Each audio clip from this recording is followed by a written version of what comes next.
দেবেনগড়, হোসেনগড়, রাজনগড়, ভিতরগড় ও মিরগড়, পঞ্চগড় এই 5টি গড় নিয়ে গঠিত। তার মধ্যে এই মিরগড় অন্যতম। আজকে আমি আপনাদেরকে এই মিরগড় ঘুরে দেখাবো। তো চলুন ঘুরে দেখা যাক।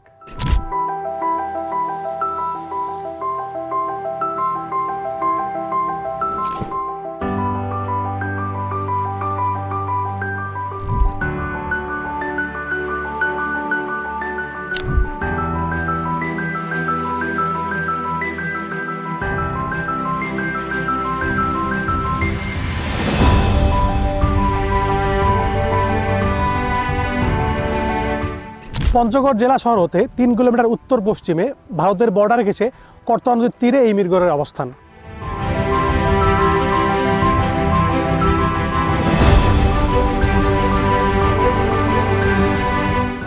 ভারতের বর্ডার করতোয়া নদীর বাঁধ, এখানকার চা বাগান, মানুষের জীবিকা এবং মানুষের পারস্পরিক সম্পর্ক এই মিরগড়ের সৌন্দর্যকে আরও বাড়িয়ে তুলেছে।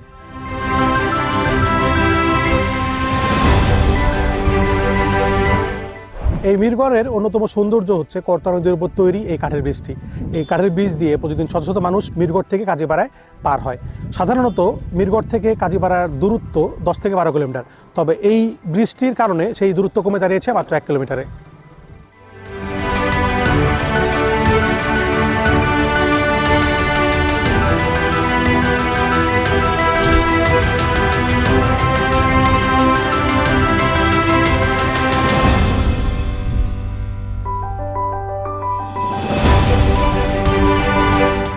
এখন আছি মিরগড়ে অবস্থিত জেলা প্রশাসন ইকো পার্কে। এখানে শিশুদের জন্য অনেকগুলো রাইড রয়েছে অনেক গাছগাছালি। শেষ বিকালে আপনার পরিবার সহ এখানে অনেক সুন্দর একটা সময় কাটাতে পারবেন।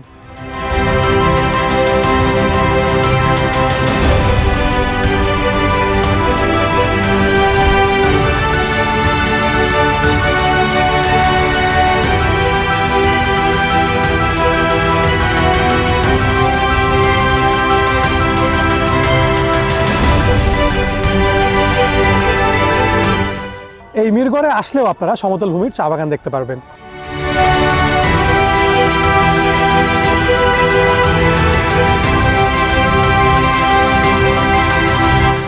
মিরগড়ে আসলে আপনারা ভারতের বর্ডারও দেখতে পারবেন।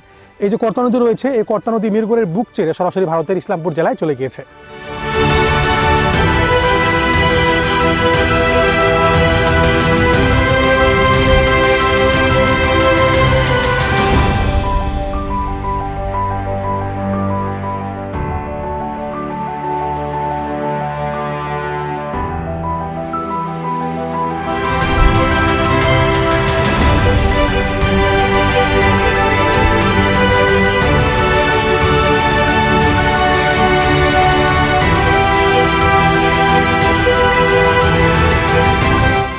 মিরগড় ঘোরাঘুরি শেষে চলে আসতে পারেন মিরগড় বাজারে এই বিখ্যাত টোপা পিঠা খাওয়ার জন্য।